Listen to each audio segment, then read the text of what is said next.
I had a friend, and my friend was like a convenience store owner and a couple other things, and he needed a life change. He's in the middle of his life, and he decides that I want to be a real estate agent. And in the course of a couple years, I saw him go from 28,000 his first year to like 100 something.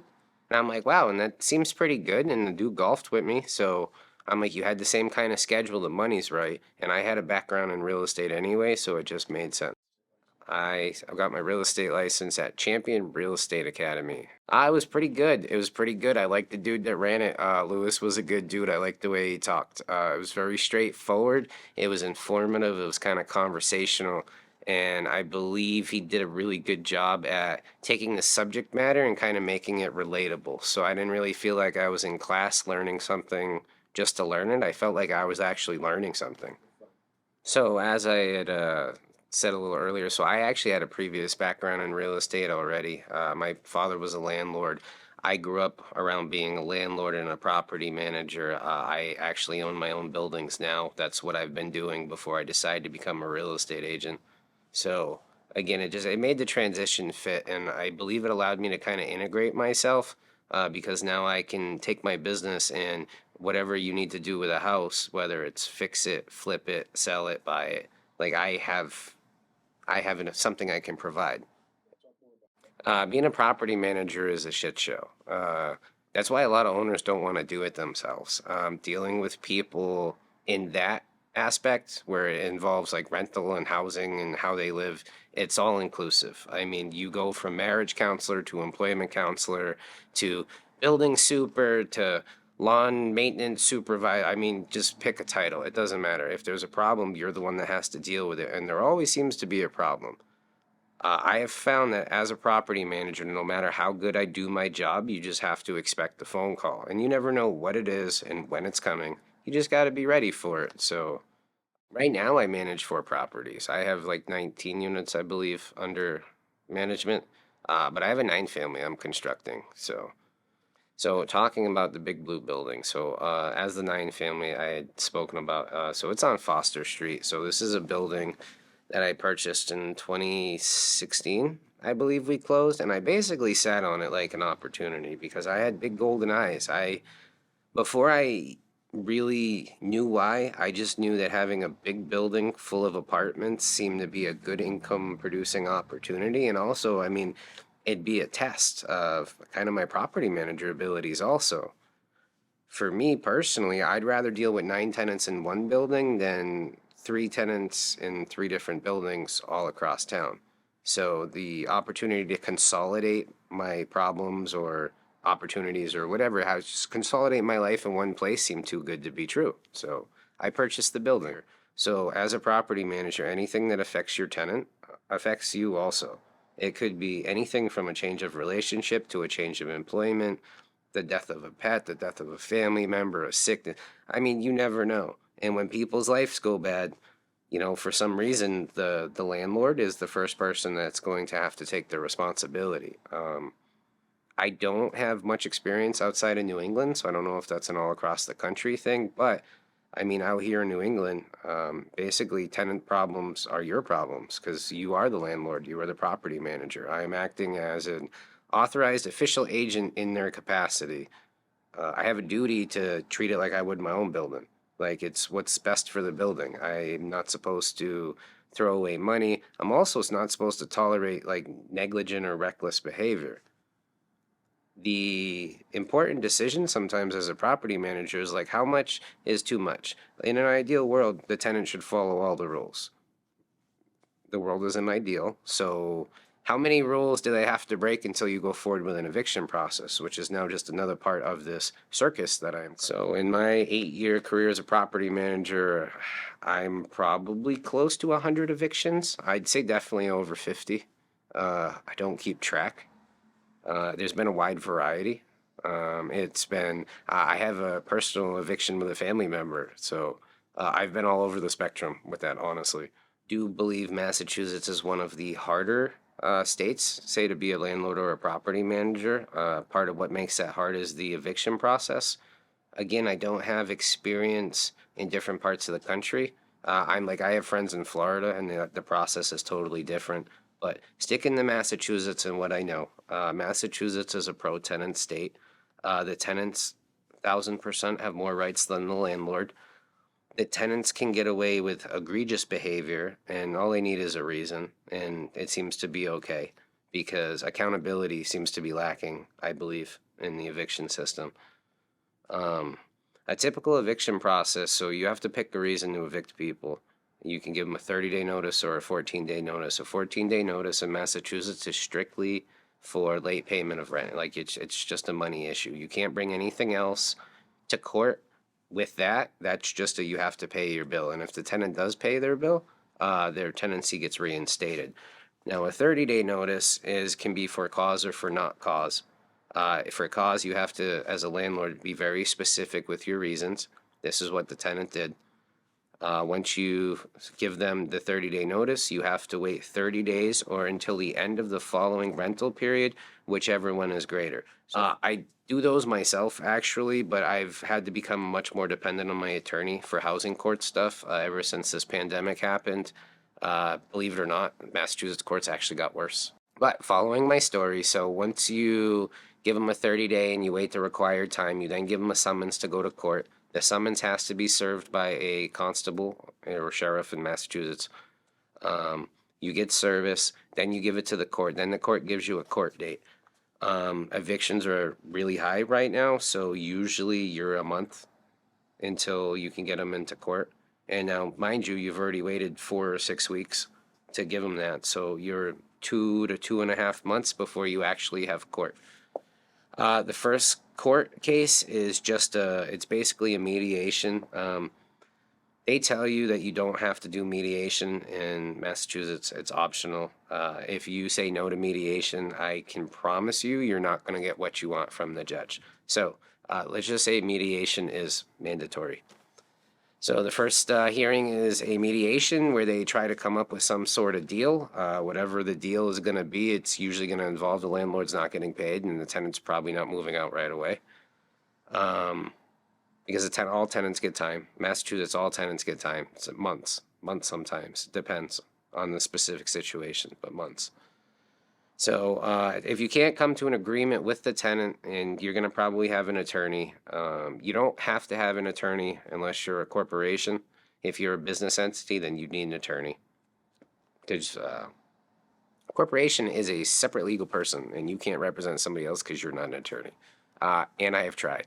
And I used to be able to get away with it, dirty little secret, until about 2015. I got caught, and then the gig was blown. Anyway, mediation. So we don't do mediation. You're not going to come to an agreement. Now you have another court date. Tack another 30 days on. This one's in front of the judge. And then it's, hey, here's your story and here's their story. Now, at all times in this process, every tenant in Massachusetts has the right to a trial. They can just, I want a trial. And it's a trial, like evidence and witnesses and depositions. It's a dirty little secret that you hope tenants honestly don't find out about. I don't like talking about it, but it is what it is. I have a good attorney now, so try your luck. But, so yeah, every tenant can go to a trial now. A trial, 25 grand in legal expenses. And personal story, I had a tenant that was so bad and there was no way I was backing down, and it was over fair housing claims and some other stuff, and her story was over here. And my story's over here. I showed up ready for my trial with witnesses and town officials ready to go. I think I saw her and her free public court attorney have a housing, like a Harding, something. They got stressed out, tried to make one last ditch effort from a position of power. I was like, nope. The judge looked at us and said, oh, we weren't actually ready for this. So don't worry. No, this is after waiting 6 months. Don't worry. We'll schedule it again next month. It disappeared. We never got another call. So I've sent $20,000. The tenant's out, so I've already moved on, but I've lost rent. I've lost legal fees. Now, this is my building, so I have to eat this. And as a property manager, I mean, imagine trying to explain this to the person that owns the building. You didn't do anything wrong. Like, this is just what it is. This is Massachusetts. This is the court system. So Yeah, and it went away, and it's been 2 years. I called my attorney after a while. I'm like, so what happened to the court case? Well, her attorney quit and went to some other office. They know that they're gonna lose, so they're not gonna do anything. It's only gonna go to court if you want it to. Okay, first question, what's that gonna cost me? Okay, that's a big number. That didn't sound too good. Okay, and what happens if I win? Oh, you get a judgment, but then you have to find somebody. You gotta find a PI. You don't get a forwarding address. When you throw somebody else, they don't like, here's my address, sue me. So now you find them using the internet or using a PI, and then you can serve them with a judgment, which is a piece of paper. If they didn't pay you, they're probably not paying other people. This is why you do credit reports. I mean, this is huge. You want to avoid 90% of what I'm talking about, you got to do it in the screening process. And I will also tell you that the screening process will not tell you how somebody lives. So don't just assume because they have a 700 credit score and they drive a nice car that say they're clean people. Like, that's a whole nother aspect. How somebody is, like, as a cleanliness thing. And think about it, guys. I mean, do you think people are clean? You get very involved with the intimate parts of their life. So, patience, lots of patience, understanding. Things I am not good at, but I pretend well. Okay, so let's talk some more about the screening process. So, because the screening process, like I said, I mean, this is where you have to hit your home run, and it's so tough. It's like being a data analyst. So, my screening process is, I mean, so I don't even meet people anymore. I have an ad. It has an advertisement. We have apartments. Your first step is to fill out a pre-application. You need to give me proof of income or ability to pay. It could be pay stubs. It could be a tax return. It could be bank statements. It could be, a letter from your housing provider. All of that is okay. And I want just to give basic information, name, address, prior history. It's not a lot of questions. It's very small. You would be surprised how many people can't even get past that point. 10 years ago, I'm going to meet people. I'm doing open houses. I'm treating the apartment the same way I do a house nowadays. Colossal waste of time. So my first step is a pre-application. If you pass the pre-application process, I then send you out to be scheduled for a tour of the property. I try to do those as much of them as I can on one day. I try to space them out where ideally there's no overlap, but if there is overlap, it's okay. It creates a sense of urgency in the other tenants also. So now you meet somebody. I mean, when you meet somebody, you got to just kind of keep your eyes open and just, pay attention. Do they seem like a good person is a great question to ask, and I can't tell you how to qualify it. And nowadays, if you use the wrong words or you say the wrong question, you could probably get in trouble. Do they appear to be good people? Okay, let's say you assume they're a good person. Now I want you to actually fill out a real application. The real application is going to repeat all of the questions from the pre-application and add some follow-up. What I'm personally looking for, I want prior landlords and prior landlords. I don't care where you're living now. I honestly don't even call that person, because if you're leaving on good terms, they're going to tell me you're leaving on good terms. If you're leaving on bad terms, they're going to tell me you're leaving on good terms, because if they don't leave, then they're going to remain these people's problem. Post-pandemic, this is huge, gigantic. So I don't even call current landlords. I'm looking for employment. I'm looking for long histories of steady employment. I don't want to see 6-month jobs over and over. I'm looking for commitment. I have to commit to a tenant right here. This is a relationship. It is what it is. You are creating a relationship with this person. So did I think they're a good person? Okay.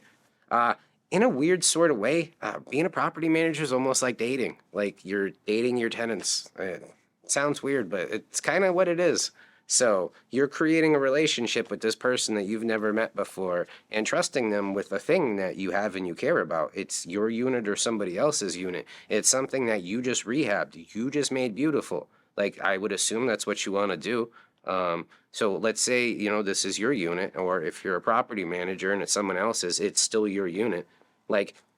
You put the work in, you gave them a nice product. You're doing everything you can to try to do what you can. And all you can do is look at who they were when you met them and what they gave you for paperwork. Now, on the application, I have caught people where their pre-application and their application information actually doesn't match up. In the course of 3 weeks, they couldn't get their answer right.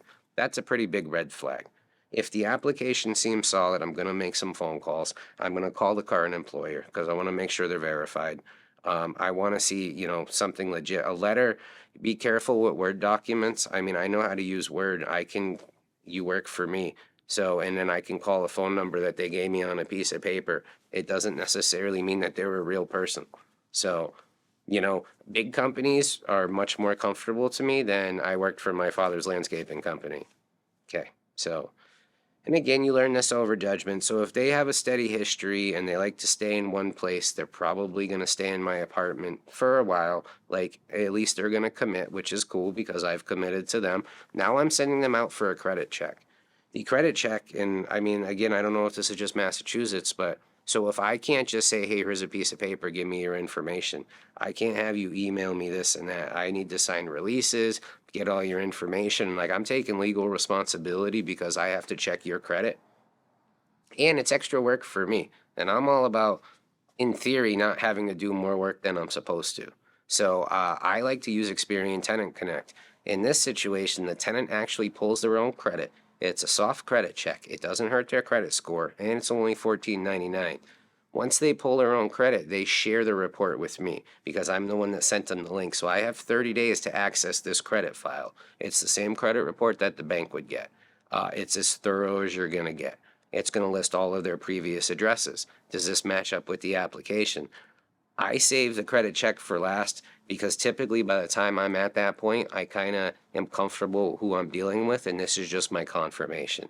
And you used a magic word, which is going to lead us down a small rabbit hole. I was actually kind of looking forward to talking about it. So I signed up to be a real estate agent, and my license turned me into a real estate salesperson. And I didn't realize that. So I never wanted to be a salesperson. I wanted to be an agent. I wanted to be a real estate agent, almost like I am a property manager, like a property manager agent. Like, I was looking to build a relationship with people and not be so transactional. Um, I want the income, obviously, that comes from buying and selling houses for other people, but I'm also looking to build relationships. And the relationships that I'm looking to build can be fruitful as a real estate agent. I mean, I can't buy every house that I see, but I have ideas, I have opportunities. What I don't have is, say, friends to share in these opportunities. A lot of the guys I work with, so most of my construction contacts I've actually cultivated. Like, I know these people. These people are good. When you work with people and everybody's kind of got their hands in the pot, it's great. Real estate salespersons, they're like, they are salespeople. I've met a lot of salespeople. I felt like someone was trying to sell me a used car. I don't understand the hustle. I understand the hustle mentality, but hustle mentality is 1,000% different than being a hustler. So my opinion of what differentiates a agent, say, versus a salesperson. So a salesperson's job is to close the sale. And you have rules. I'm not going to just say all salespeople lie, but how you phrase things, like if you gave somebody a heads up, like let's say that what's the difference between you being a retail clerk at the store? Oh, I know, bad example. So let's take a used car salesperson and let's compare it to you're having a conversation with a family member. And let's say you're looking at a house. I feel like most people, the way that they would talk with their family member, and not just the comfortability, just like kind of the honest straightforwardness, it's missing in the real estate salesperson mentality. And the real estate salesperson mentality I'm not saying it's a bad thing, but capitalism in America is typically a zero-sum game. Like, for me to win, somebody has to lose. And if my number one goal is to make the sale, I'm not going to do anything to talk my buyer out of buying this house. I'm not going to do anything to talk.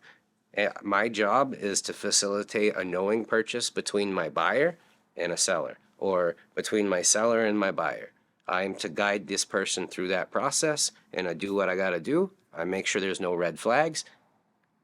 Enjoy your house. If your brother was the one buying the house, what would you do differently? It wouldn't be necessarily my number one goal is to close this sale with my brother. It's to make sure my brother got a great house, or my sister, or whatever. Great house at a great price, no hidden traps. Like nothing, hey, what about in a couple years? Because what a house requires, say now, for me to sell it is different than what it's going to require for you to maintain it in 3, 4, 5 years. A lot of people don't seem to care. The ones that do care, it's more, I feel like it's a 50-50 between I'm just trying to knock your price down to make my client happy versus like you actually care. My opinion on that is based on what they do to be constructive to try to solve problems. So my experience as a property manager, I have to be a problem solver. I don't have to like anybody. I don't have to like what I'm doing, but my number one goal is to solve problems. I feel like real estate salespeople sometimes create more problems than they need to. I feel like they overlook problems that they shouldn't. I don't want to talk you into something. I just want to confirm that my client makes the right choice. So I am supposed to be informative. I am supposed to try to help my client understand all the angles, the short-term ramifications, the long-term ramifications. Ideally, I teach you something you didn't know, and you're thankful for it. Because my goal isn't necessarily to close the sale, it's to build a relationship. I want my client to be so satisfied that their entire network of friends and family says becomes mine. Like, I don't really know. I mean, the reality is I like what I do. I'm very good at it. I enjoy real estate. I'm comfortable talking about it. I like the process. I like to know everything I can about it because it just fits with my life. If you're above and beyond, so real estate agents or salespeople, they're a homogenous product, and I'm an individual. So if my individual product and experience is great, I mean, my real estate business will feed itself. And if it doesn't, I mean, the feedback is immediate. But I'm not going to change who I am in order just to make a quick buck. I'd rather not do that. And I'm just I'm a firm believer in what I do just because of my experience. And I think being a property manager for this, because again, patience, you need patience and you need to learn how to problem solve. Problem solving is great. So even if something bad happens, I might have a quick quote unquote temper tantrum. Like I got a phone call a couple days ago at 11:45 at night from a drunk tenant that just wanted to talk some shit. I mean, she called 3 times, broke through my do not disturb, just to talk some shit, to apologize for it the next day, because I've been on her because of some of her behaviors. And basically, so I'm trying to save the tenant relationship because it's better for my landlord not to have an eviction. It's better for the tenant too not to have the constant uprootal, because if anybody's like me and they're looking at your history, they don't want to see you bounce around every 6 months. And I'm like, okay, so what did I do wrong? I said, hey, you're not following the lease. You need to change your behavior. Hey, the behavior is still continuing. If you don't change the behavior, we're going to have to take legal action. Reaction? Drunk phone call from a tenant at 11:45 at night. Grumble, grumble. Okay, it's part of my job. I didn't want to answer the call, but they have my cell phone. I actually have a cell phone just for that, just so I can put it on silent and put it away. Yeah, well, you're never out of touch. And you can't be, because what if that was an emergency? What if that phone call is, I have a broken pipe, I have a busted wire, oh my God, the cops are here. You never know. Ask me a story, I tell you a bunch. I'm not going to tell them here on camera, but I've seen almost everything. So, yeah, so all of these, influences kind of made me who I am. And it works. And I'm hoping it works as a real estate agent, and we could look back this in a couple of years. And between being how I am and my use of social media, I created a bunch of money using minimal effort, concentrated. Minimal is a bad word. Concentrated, focused effort. Kind of really honing where I fit in and what I know and what I'm good at. So this could be an origin story. Okay. So I'm taking all this now, wrapping a little bow on it. So I had spoken earlier that I am doing a 9-family. It's a 9-family building. It's 3 floors. There's 3 stacks of apartments basically. 1, 2, 3 makes 9. Because I opened the walls up, so this is my personal project, and because I opened the walls up, now you got to do everything. Everything has to be modern codes. I have to do with a sprinkler system. It's a huge project. So based on what Lewis has been telling me about social media, I'm like, hey, and mind you, now this is just a big blue building. So based on what Lewis was telling me, I'm like, hey, well, I'm just hashtag big blue building because whatever we say hashtag now for something, that's how the internet works. I honestly couldn't tell you much about how that works. I just know it's a thing. You go hashtag big blue building. And now it works. So hashtag big blue building, and I start making videos just like we're doing now. People like HGTV, they do. HGTV isn't real. Their numbers are not real. Their time frames could be real, but they're so condensed. I've always been skeptical. So what I have learned in construction is nothing ever goes according to plan. There's almost no point to make a plan. Now, every contractor needs a plan. Every engineer needs a plan. But what's the point of making a plan if the plan doesn't actually happen? Everything you have to be flexible. You have to be a problem solver. So I want all of this documented now, on my personal Facebook, on a YouTube channel, and this hashtag Big Blue Building happened not to be used. I mean, there was fewer than 1,000 posts. It's not popular. So I'm just going to start slamming it all over Facebook. I'm actually putting that decal, so I own a box truck. I'm wrapping my box truck and putting that decal on my box truck. This is going to be my version of guerrilla marketing. And it's simple and effective. And if I'm next to you at a stoplight or you see my truck parked somewhere and you see it, it's not hard to go hashtag Big Blue Building. That hashtag now will bring you to all of my videos. Hey, this is who I am. Look, I'm building a house. This is the biggest project I've ever undertaken. I'm basically being held to the same standards of if I was a big union company working on a big factory. I have those type of conditions and expectations for this building. In theory, if you do one apartment, you can do them all. And the only difference between a bad apartment, a normal apartment, and an average apartment, I mean, honestly, assuming everything else was done correctly, is your type of finish. It's you put tile here or you put granite there, and boom, fancy apartment. So it seems overwhelming for me. I'm not really sure. I mean, I've just told myself, comparing it to golf, if there's 200 yards of water in front of me, the water's not there anymore, and then I hit my ball. And the moment I stopped focusing on the water and I focused on the outcome, I stopped hitting the ball in the water. So to say, I mean, there's nothing to stop me from doing this except do this. But this hashtag Big Blue Building is going to document all of it. And in theory, this is my resume now. Oh, what's your resume? Go put hashtag Big Blue Building on the internet. There you go. Super efficient, right? I don't even have to type a resume anymore. I'll just give you my hashtag. That's 2023 in a nutshell. Specifically, do I take you on as a real estate client or as a property manager? It doesn't matter to me, actually. The point of me being a real estate agent and a property manager and a contractor and all these other things is that whatever your issue is, I can fit that bill. I don't have to become somebody else. I am that person. I have a certain set of properties right now. The owner's really thinking on their way out. As a salesperson, I'm sure I could push this issue. I'm just like, hey, listen, as a property manager, this is kind of what we're going to need to do. This is the apartments you got to turn over. This is how much you're losing. So if you imagine telling an owner, so all your units are rented and you're losing money because you're $800 a month below market. So everybody paying you, especially if you're not on housing, is a win. But it's not necessarily a win if a 3-bedroom $1,600 and you're charging $800. You're actually losing $800 a month. But now if you want to get out the stable tenants, you're going to have to do the repairs. You got to go through the process. You're going to have a little bit of downtime in between one tenant leaving and the new tenant. So you're throwing out guaranteed income. You have to spend money. Then you got to go through the selection process and hope to get lucky. But then you're making double the amount.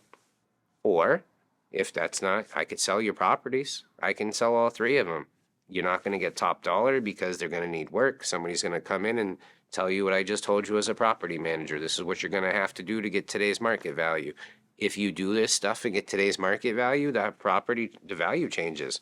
The more money a house makes, the more money it's actually worth. It's called the income approach. Okay, three things that would make a multifamily property attractive. So multifamily, so if investors typically want value add, um, there's different types of real estate investors. Are you trying to buy and hold? Are you trying to flip it? The days of, hey, I'll just do a kitchen and a bathroom and make 20 grand are basically over. The finance cost of money is too high, and there's just, the market's just not there right now. So, I mean, an investor, I'm looking for value add. I want to see what their tolerance is and how much they're willing to pay. I mean, I prefer guts. Like, give me a teardown or a gut, because then I can start over and give today's value to today. It's a lot harder to teach an old house new tricks than it is just to build a new house.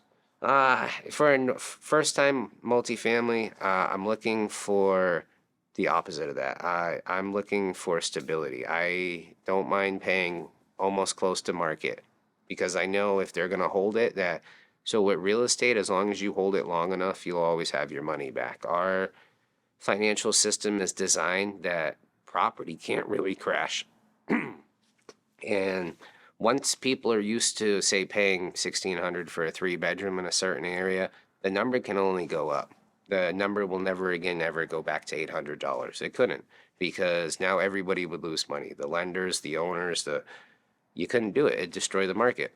So don't mind paying value. I want to make sure that on a 3-family specifically, that 2 of the rents covers everything, like all the bills, the mortgage, insurance, everything. That other unit would be what some would consider profit. That's not really how it works. So there's other stuff. There is, hey, well, what's your reserve? So what happens when your roof breaks? Let's say a roof's good for 30 years. So you need to be saving $100 a month to replace that roof in 30 years, or you're going to have to go get a home equity line and hope you have money and good credit, because roofs are cheap. So you have to have like a maintenance, for monthly maintenance put aside. You need a reserve put aside. All of that should come from the other unit. In the worst of worst situations, if I had 2 rent-paying tenants and an empty unit, I'm still surviving. I want to make sure that a first-time multifamily buyer is not put in a position where they have to use their personal job, whatever they did to get their money to support a multifamily. That's not how this works.